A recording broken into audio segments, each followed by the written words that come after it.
তো আজকে আমি আমাদের ডিএসপি মেশিন সম্পর্কে আপনাদেরকে একটু দেখাবো, এবং এর আগেও অবশ্য ভিডিও করে দেখাইছি আমাদের ডিএসপি মেশিনগুলো কত স্ট্রং এবং কত সুন্দর স্মুথ, একদম সাউন্ডলেস। এরকম মেশিন আসলে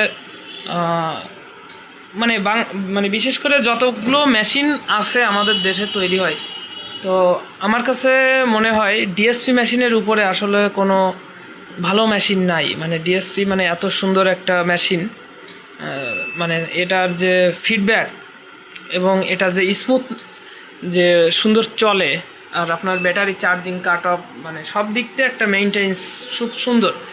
তো আমাদের মেশিনের আপনার একটু লোড টেস্ট করে দেখাবো। আপনারা এখানে দেখতে পাচ্ছেন, এখানে আপনার 236 ভোল্টেজ আছে, এসি ভোল্টেজ। আমি এই যে এসি ভোল্টেজটা খুলে দেব, ঠিক আছে? এই যে আমি অফ করে দিছি, এসি ভোল্টেজটা একদম অফ করে দিছি। এবার এখানে আপনারা দেখেন, এসি ভোল্টেজটা অফ করে দেওয়ার পরে এখানে দেখেন AC in 00, charge of, battery voltage আছে। দেখেন, এবার আমি এটা অন করব, ঠিক আছে? এটা আমি অন করব এবং যে স্মুথের যে সেটটা আমি এখানে লোড দিয়ে রাখবো 200 ওয়াট, 400 ওয়াট লোড দিছি। তো আমি এটা অন করব। দেখেন, এই যে আমি অন করে দিছি, দেখেন লাইটের স্মুথটা কত সুন্দর।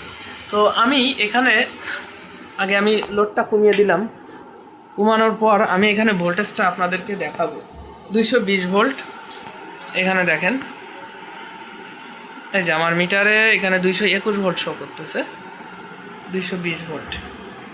তো স্যার 1 ভোল্টেজের ডিফারেন্স, ওটা কোনো আসলে ব্যাপার না। এখানে একটু শো করতেছে কম, 1 ভোল্ট, লোড 00 ওয়াট, ঠিক আছে? এই দেখেন 220 ভোল্ট। এখন আপনাদেরকে আমাদের এই যে এটা কিন্তু 800 ভিএ মেশিন, অর্থাৎ 600 ওয়াট। তো আমি 80% লোড দিব। 600 ওয়াট যেহেতু, আমি সেখানে 400 ওয়াট লোড দেবো। দুইটা বাতি জ্বালাবো, এই যে একটা দুইটা, সরি ভুল যাচ্ছে, আমি 500 ওয়াট লোড দিব না, আগে 200 ওয়াট 400 ওয়াট লোড দিলাম। আপনার ভোল্টেজটা কেমন দাঁড়ায় সেটা আপনাদেরকে একটু দেখাবো। এখানে দেখেন কত ভোল্টেজ আছে, 219 ভোল্টেজ। 219 ভোল্টেজ আমার মানে 80% লোড হয়ে গেছে। 600 ওয়াটের থেকে 400 ওয়াট আমি লোড দিছি, দুইটা ভাল্ব জ্বালাইছি, তাও দেখেন এখানে 219 ভোল্ট দাঁড়ায় আছে। আর একটা কোম্পানির machine, sine wave machine, Luminous হোক, মাইক্রোটেক হোক, আর আপনার রহিম আফরোজ মেশিন হোক, ভাই ধরেন 600 ওয়াটের মেশিন, আপনারা একটু এরকম লোড দিয়ে দেখান তো, যে সাইন ওয়েভ বা ডিএসপি বা স্কোয়ার ওয়েভে তো হবেই না, তো সাইন ওয়েভ ডিএসপিতে একটু লোড টেস্ট আমাদেরকে একটু দেখাবেন।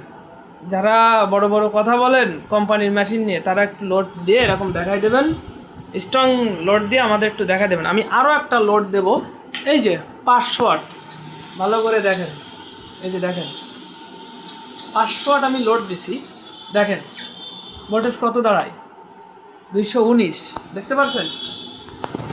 দেখেন এখানে লোড দেখেন 11.9তে ভোল্টেজ চলে আসে, 219 ভোল্ট এখনও দাঁড়ায় আছে। তো আমাদের মেশিন দেখেন, মেশিনে কোনো সাউন্ড নেই, মেশিনে কোনো সাউন্ড নাই, খুব সুন্দর স্মুথলি চলতেছে, খুব সুন্দর। আর এটা হচ্ছে ব্যাপার। তো কোম্পানির মেশিনে যারা কথা বলেন তারা আসলে বলবেন না, আমাদের এই মেশিনের সাথে কোম্পানির মেশিনের কখনো তুলনা করা উচিত না। বিশেষ করে বর্তমান জামানায় যে মেশিনগুলো আছে, আগের মেশিনের কথা বাদ দিতে হবে, কারণ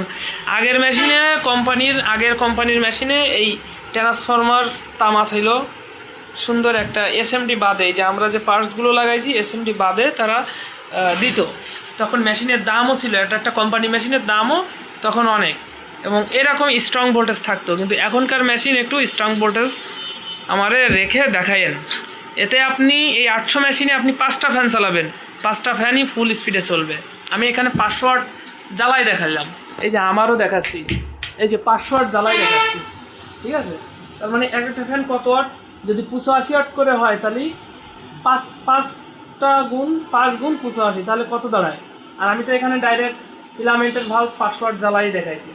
আপনি ফুল লোড দিবেন, মেশিনে কোনো সাউন্ড করবে না, একদম ফুল সাউন্ডলেস, ফুল স্ট্রং ভোল্টেজ আছে। তো ভাই এটা হচ্ছে কোম্পানির মেশিন আর আমাদের মেশিনের তফাৎ। আপনারা বলেন আমাদের মেশিনের রেট কেন বেশি, তাহলে রেট কেন বেশি এবারে বুঝে দেখেন। তো যাই হোক, সবাই ভালো থাকবেন, আজকের ভিডিও এই পর্যন্তই।